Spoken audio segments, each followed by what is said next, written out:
good morning, evening, or night, wherever you are. Welcome to WHAM today. Take a deep breath, clear your mind, and let's drift through the whispers of today's world, one quiet thought at a time. As we wrap up Monday, 30th June 2025, let's see what stories are unfolding around us. China is navigating a complex landscape of economic, political, and social developments. Economically, China is cautioning against trade agreements with the US, while simultaneously engaging in trade talks with Washington, reaching agreements on a trade framework. Beijing will expedite rare earth exports to the US, and Washington will lift some restrictive measures. Chinese factory activity showed slight improvement in June. Kokona Labs is weighing a shift of some production to China. China is also bolstering its domestic AI infrastructure, with SoftBank adapting its compute card for DeepSeek's reasoning model and Baidu making its Ernie 4.5 models available on Hugging Face. Meta Platforms has recruited scientists with Chinese expertise from OpenAI. Legislation is underway to regulate involution-style competition in e-commerce and tech. The Communist Party membership exceeded 100 million in 2024. Misuse of billions of yuan in stimulus funding was revealed by China's top audit watchdog. Internationally, China is becoming Cuba's main benefactor and has sanctioned former Philippine Senate leader Francis Tolentino. China has partially lifted its ban on Japanese seafood. Military moves near Japan remain a hurdle. A China-led deep-sea exploration project gained on approval. Domestically, China is cracking down on online content, detaining writers of gay erotic novels. Chinese culture is growing in popularity in Russia. Down south, rural cafes in China are embracing influencer culture. China hosted its first fully autonomous AI robot football match in Beijing. Turning to Taiwan, President Lai Ching-te is issuing increased warnings about the threat from China. The Taipei District Court sentenced 10 people to jail for spying for China. Observers are watching for signals being sent towards Taiwan during an upcoming military parade in China. China is claiming that Canada's order to cease all Canadian operations of Hikvision damages trade relations. Finally, in Indonesia, a China-funded bauxite smelter on an island in western Indonesia could scale down a key naval training area. Iran is grappling with internal unrest and mounting international scrutiny over its nuclear ambitions after clashes with Israel, and the US Iranian officials have reported 935 fatalities, including 38 children and 132 women, while a US-based human rights activists group claims the death toll is higher at 190. Families of political prisoners are voicing concerns about dire jail conditions and fear expedited execution. Human rights groups are alleging widespread detentions, expedited executions, prisoner transfers, and targeting of minorities. The transfer of human rights activist Reza Khandan to another jail occurred after Tehran's Evin prison was reportedly struck by an Israeli airstrike. President Masoud Pezeshkian communicated to Emmanuel Macron that Iran's trust in the UN nuclear inspectorate has been compromised. Iranian lawmakers have voted to suspend cooperation with the IAEA, citing Israel's June 13 attack and subsequent strikes on nuclear facilities. Tehran has denied Rafael Grossi's request to inspect nuclear facilities allegedly bombed by Israel and the US. Conflicting reports surround the damage to Iran's enrichment facility from strikes leading Iran to conduct its own inspection. Israel asserts that Iran's nuclear program is on the verge of producing a nuclear weapon, a claim Tehran denies, maintaining its program is for peaceful purposes. The G7 has called for renewed talks on the Iran nuclear program. Former President Trump dismissed reports about his administration possibly aiding Iran with $30 billion nuclear program. The International Organization for Migration reported that 233,941 people returned from Iran to Afghanistan between June 1, 28. The situation has led to a conclusion among some states that compliance with the NPT may no longer guarantee nuclear security. Air traffic between India and Pakistan experienced disruptions this spring after a brief clash resulted in airspace closures by both nations, affecting the cost, convenience, and safety of air travel. Ukraine remains a focal point as Russia claims complete control over the Luhansk region, a move affirmed by a Russia-affiliated official in the area. The weekend witnessed a significant escalation in aerial attacks, with Russia launching more than 500 drones and missiles, impacting even western Ukraine. Financially, the International Monetary Fund, IMF, is set to disburse $500 million to Ukraine after a review, raising total aid under the program to $10.60 billion, aimed at bolstering Ukraine's budget. The Ukrainian Shakespeare Festival commenced in Ivano-Frankivsk, accompanied by a rally advocating for Ukrainian prisoners of war in Russia. Turning to the United Kingdom, the National Health Service, NHS, faces scrutiny due to ongoing issues in stroke patient care, highlighting the severity of strokes as a major health issue in the UK. Police are investigating a performance at the Glastonbury Festival after the duo Bob Vylan led chants, calling for death to the IDF. Human rights groups were unsuccessful in their legal attempt to stop the UK from supplying Israel with F-35 fighter jet components. In a separate legal matter, a 92-year-old man was found guilty of a rape and murder committed in 1967, marking a resolution in a decades-old cold case. Susan Sarandon will debut in the UK theatre with Andrea Riseborough and Mary Page Marlowe at the Old Vic in London. Shifting focus to NATO, recent dialogues in The Hague appear to be more centered on accommodating Trump's views rather than establishing a robust strategic framework. Lastly, in the United States, visas have been revoked, although the specific details surrounding the revocations are not provided. Australia, destructive winds and heavy rainfall are battering New South Wales, NSAA, with rainfall exceeding 100 mm in some areas due to an intensifying coastal low offshore. Emergency Services Minister Jihad Dip warns residents to expect up to 250 mm of rain and damaging winds up to 125 km. A funding crisis is impacting 3 out of 4 regional public art galleries in NSW after Create NSW restructured, leading to financial support withdrawals. In Victoria, police allege Joshua Brown sexually assaulted infants and children at a Point Cook childcare centre, prompting health authorities to recommend 1,200 children be tested for infectious diseases. Erin Patterson's triple murder trial has reached jury deliberation. She is accused of fatally poisoning her estranged husband's relatives with poisonous mushrooms. The consumer regulator is suing the owner of Hawaiian Tropic and Banana Boat sunscreens, alleging misleading reef-friendly claims. A review of the gas market is planned to enhance system efficiencies. United States. The U.S. Senate is voting on the One Big Beautiful Bill Act, an updated version of President Trump's budget legislation, moving it closer to enactment. Negotiations are restarting after a tech tax was scrapped. Tesla CEO Elon Musk has pledged to unseat lawmakers backing the budget bill, criticizing its projected $3.30 trillion deficit increase. Senator Tom Tillis will not seek re-election after a disagreement with Trump.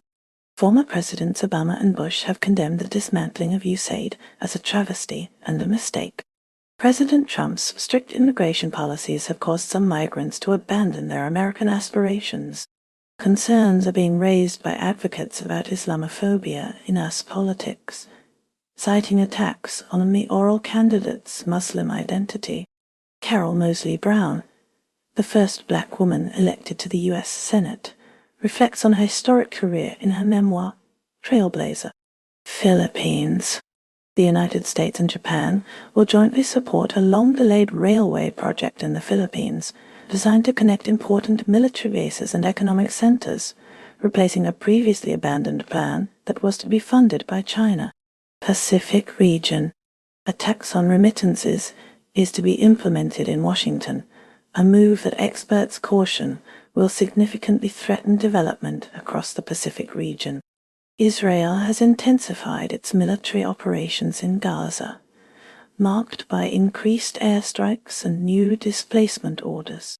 These actions have resulted in a significant loss of Palestinian lives, with reports indicating that Israeli forces killed at least 231 people in multiple incidents, including strikes on a cafe and individuals seeking aid, along with heavy bombardments across the region. The United Nations reports that over 80% of Gaza is now either a militarized zone controlled by Israel or subject to displacement orders. Amidst the ongoing conflict, a senior advisor to Prime Minister Benjamin Netanyahu was scheduled to visit Washington for ceasefire negotiations. Separately, President Trump has called for a deal to end the war. Israel has acknowledged civilian harm at Gaza aid sites, where over 400 Palestinians have reportedly been killed while seeking assistance.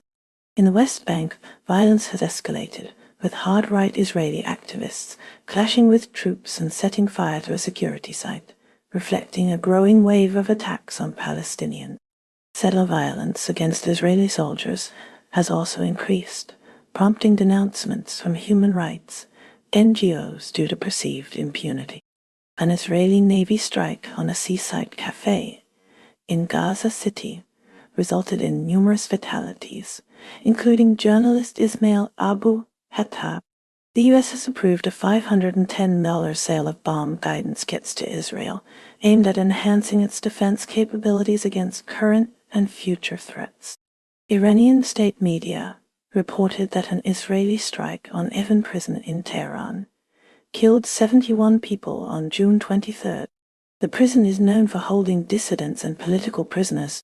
Turning to the United Kingdom, the High Court ruled that the sale of F-35 parts to Israel is legal, with a specific carve-out made, despite the suspension of around 30 out of 350 arms licenses. A top court affirmed that the British government, rather than judges, should decide on the acutely sensitive and political issue of exporting fighter jet parts to Israel, following attempts by non-profits to halt these exports.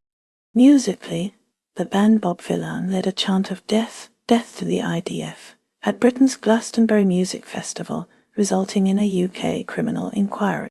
In the United States, a State Department has reportedly revoked the U.S. visas of the band Bob Vylan following their actions at the Glastonbury Music Festival in the UK.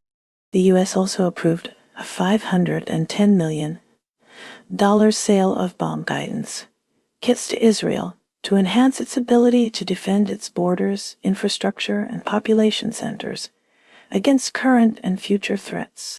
President Trump is calling for a deal to end the war in Gaza, while Israel continues its military campaign and more people are reportedly being killed on their way to get food from a U.S.-backed group.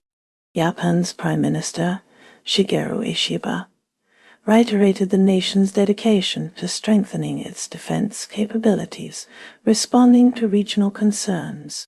However, recent NHK polls show a decline in support for Ishiba's administration as national elections draw near. Fiscal 2024. Tax revenues in Japan are forecasted to achieve a record high for the fifth consecutive year, surpassing N75 trillion. The number of food and beverage products set to undergo price increases in 2025 is projected to exceed 20,000, marking a 2-year high. Prefectural governors in Japan averaged at 24.3 million in earnings for 2024, with Okayama Governor Ryuta Ibaraki leading at 122.22 million. In Japan, investors are showing less concern about properties with a history of death, driven by rising prices and attractive yield potential. Flag football's growing popularity in Japan could positively influence traditional gridiron football. Natixis aims to double its banking workforce in Japan by opening a new branch in Tokyo, signaling expanding business prospects. The same-sex partnership system, initially launched in Tokyo's Shibuya ward in 2015, now covers 92.5% of Japan's population. Turning to trade relations between the United States and Japan, former President Donald Trump voiced concerns about Japan's auto trade practices, labeling them unfair due to the limited import of American cars despite substantial U.S. imports of Japanese vehicles. Trump also suggested Japan increase its purchases of U.S. oil. He also criticized Japan's rice imports, expressing dissatisfaction ahead of potential tariff increases. Japan's lead negotiator traveled to Washington in an attempt to prevent significant U.S. tariffs on Japanese automobiles, though analysts anticipate limited concessions from either side. In international relations, U.S. Secretary of State Marco Rubio plans to visit Japan in July, potentially around the time of an ASEAN foreign ministers meeting in Malaysia. Regarding criminal activity, a Chinese student at Kyoto University faces a third charge for allegedly aiding others in cheating on English proficiency exams, suggesting a possible link to a broader scheme involving overseas university admissions. Canada rescinded its digital services tax on U.S. tech firms, a tax that would have required companies like Alphabet and Amazon to pay billions in an effort to resume trade negotiations with the U.S. after President Trump suspended talks, labeling the tax a direct and blatant attack on the U.S. According to White House economic advisor Kevin Hassett, the U.S. will resume trade talks with Canada following this decision. Prime Minister Mark Carney aims to eliminate Canada's internal trade barriers by July 1. However, economists say that this won't compensate for trade lost due to U.S. tariffs. The Canadian government ordered Hangzhou Hikvision, digital technology company, limited to cease its business in Canada, citing the Chinese surveillance equipment maker as a threat to national security, coinciding with the U.S. breaking off trade negotiations over Canada's proposed digital services tax. Shifting focus to the United States, UK Prime Minister Keir Starmer claimed tariffs were slashed due to a trade deal with the U.S., which was further discussed with President Trump at the G7 summit in Canada, and built around a quota system. The U.S. is set to resume trade negotiations with Canada after Ottawa scrapped its digital services tax targeting U.S. technology firms. President Trump suspended trade talks with Canada over the digital services tax, but agreed to resume negotiations after it was rescinded. India is becoming a key manufacturing center for advanced electronics, drawing in suppliers to Apple's Chinese factories. The country recently saw Prada criticized for using the design of Kolhapuri chappals, traditional Indian leather footwear, in its sandals without credit. Prada acknowledged the inspiration and cultural importance of the footwear. A pharmaceutical factory explosion near Hyderabad, Telangana, caused at least 12 deaths and many injuries. India's role as a major supplier of generic drugs and vaccines is highlighted by this event. Defense Minister Rajnath Singh suggested a structured plan to his Chinese counterpart, Dong Jun, to resolve border issues and improve border demarcation. India has also received an invitation to a new regional bloc, including Pakistan, China, Sri Lanka, Maldives, and Afghanistan, which may replace SAARC. Pakistan's army chief, Azim Munir, voiced support for Kashmir and warned India, promising a strong response to any future attacks, calling terrorism in Jammu and Kashmir a legitimate struggle. Pakistan is being considered for a new regional bloc with China, Sri Lanka, Maldives, and Afghanistan, potentially replacing SAARC, with India also invited. China's defense Minister Dong Jun met with India's defense Minister Rajnath Singh where a structured roadmap was proposed to tackle border issues and improve border demarcation. China is also potentially part of a new regional bloc, including Pakistan, Sri Lanka, Maldives, and Afghanistan, possibly replacing SAARC, with India invited to join. Similar to India, the Chinese real estate market exhibits unique characteristics among leading Asian economies. European Commission. President Ursula von der Leyen aims to secure a trade agreement with the United States by July 9. The agreement may be a framework deal. This echoes past promises of swift trade deals. The White House claims Canadian Prime Minister Mark Carney conceded to President Donald Trump's demands. Carney allegedly eliminated the digital services tax on us, tech companies. This reversal could boost trade talks. Russia denies Western claims of planning an attack on a NATO member. Both Russia and the United States recognize such a conflict could trigger World War III. Concerns also arise about NATO's defense spending and its potential impact on the alliance's stability. The United States revoked the visas of British punk rap duo Bob Vylan. This followed their leadership of chants at the Glastonbury Music Festival in England. Syria is seeing the lifting of numerous U.S. financial sanctions following an executive order signed by President Trump, a move intended to stabilize the nation after the ousting of Bashar al-Assad. The order, effective July 1st, rescinds a 2024 declaration that had frozen Syrian government property and limited exports due to the country's chemical weapons program. As a result, the U.S. Treasury Department has removed 518 Syrian individuals and entities from its sanctions list. Sanctions, however, will remain in place for former President Bashar al-Assad. In the wake of this shift, Gulf Arab states are leading initiatives to support Syria's recovery from the civil war, seeking to increase their influence as Iran's presence diminishes. Germany is boosting its defense ties with Japan amid worries about Russia. Foreign Minister Johann Wadephul traveled to Kyiv, promising continued aid to Ukraine, including help to speed up local weapons manufacturing, strengthen defenses, and possibly start peace talks with Russia. New joint ventures will be created between Germany and Ukraine as part of this effort. In other news, ex-Chancellor Angela Merkel has spoken out against the current government's policy of turning away asylum seekers at the border. There's also growing debate about possibly outlawing the far-right AfD party. In an unrelated matter, the state-owned gambling company in Norway has apologized for mistakenly telling thousands of players, including some in Düsseldorf, Germany, that they had won big in the Eurojackpot lottery, a result of a currency conversion error. Chile's political landscape shifted as former Labour Minister Janet Jara from the Communist Party won the left-wing primary with over 60% of the vote. The 51-year-old Jara will now represent the incumbent government in the upcoming November elections, facing contenders from the center-right and far-right. Meanwhile, Chile is also grappling with a severe cold wave affecting much of southern South America. Record lows were recorded, with a station near Puerto Natales reporting 15.7 degrees C, significantly below the June average.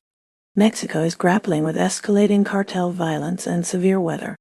The Sinaloa cartel faces internal conflict and government pressure. This instability has led to at least 20 deaths in Sinaloa. 4 decapitated bodies were found hanging from a bridge in Culiacan. Tropical Storm Flossie has intensified into a hurricane off Mexico's Pacific coast, prompting warnings. The remnants of Tropical Storm Barry are bringing heavy rainfall to eastern Mexico. Azerbaijan is experiencing heightened tensions with Russia after the deaths of 2 ethnic Azerbaijanis during a Russian police raid in Yekaterinburg. This incident has led to Azerbaijan cancelling all cultural events involving Russian institutions. Adding to the escalating situation, Azerbaijani police raided the Baku office of Russia's state-funded news outlet. Turkey experienced unrest in Istanbul after accusations surfaced regarding a Lemon magazine cartoon of the Prophet Muhammad. Law enforcement deployed rubber bullets and tear gas to control the crowds. The prosecutor's office mandated arrests at the magazine, despite the editor-in-chief's denial of the cartoon's existence. The CHP, Turkey's main opposition party, is also grappling with internal turmoil. Their presidential nominee is currently jailed. The chairman is under investigation, and a major court case is looming.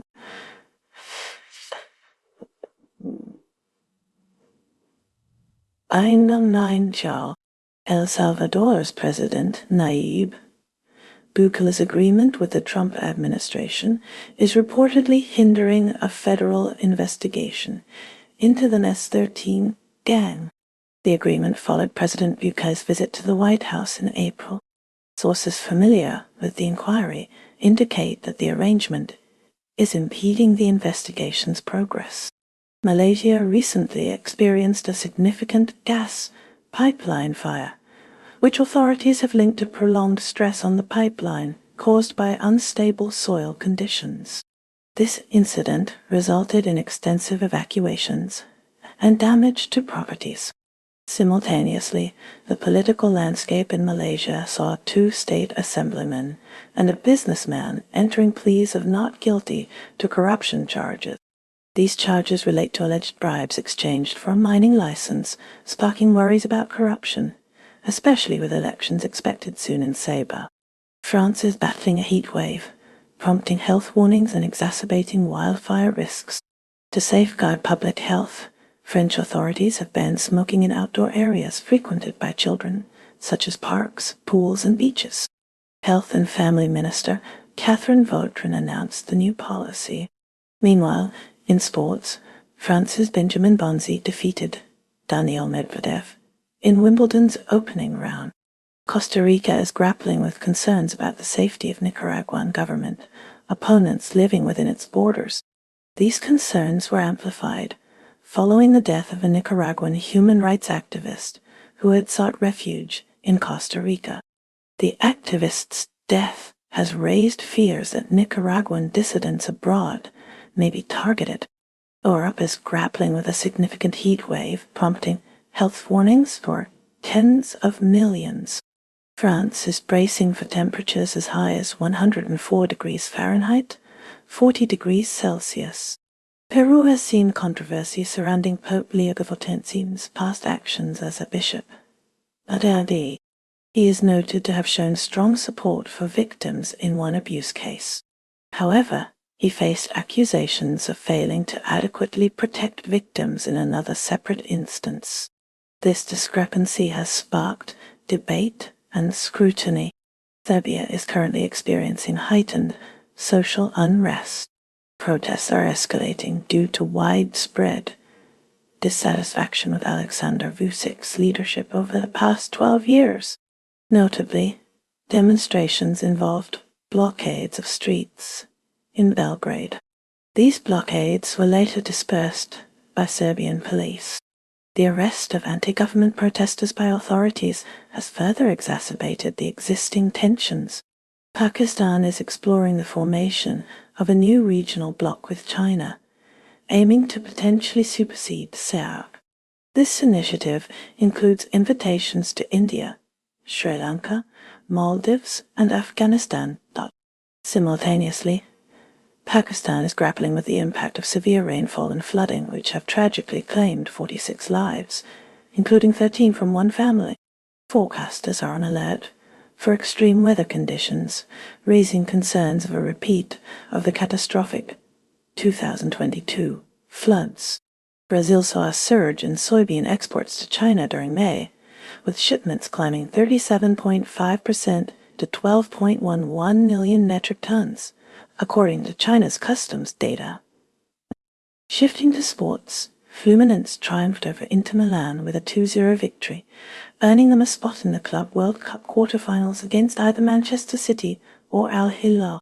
Norway's Norsk Tipping, the state-owned lottery operator, caused a stir when a currency conversion error led to 47,000 players receiving false notifications of significant winnings. The mistake occurred on a Friday, prompting the company to issue an apology via text message the following Monday. The British royal family scaled back public appearances as King Charles III and Catherine, Princess of Wales, faced health challenges. Transitioning to Canada, Prime Minister Justin Trudeau's government is facing increasing pressure to address rising inflation and housing costs. Recent polls show a decline in public support for the Liberal Party. This shift comes amidst ongoing debates about carbon tax policies and federal spending. Focusing on France, President Emmanuel Macron is navigating complex labor reforms. These reforms aim to raise the retirement age. The changes have triggered widespread protests and strikes across the country. Macron's government faces a significant challenge in maintaining social stability.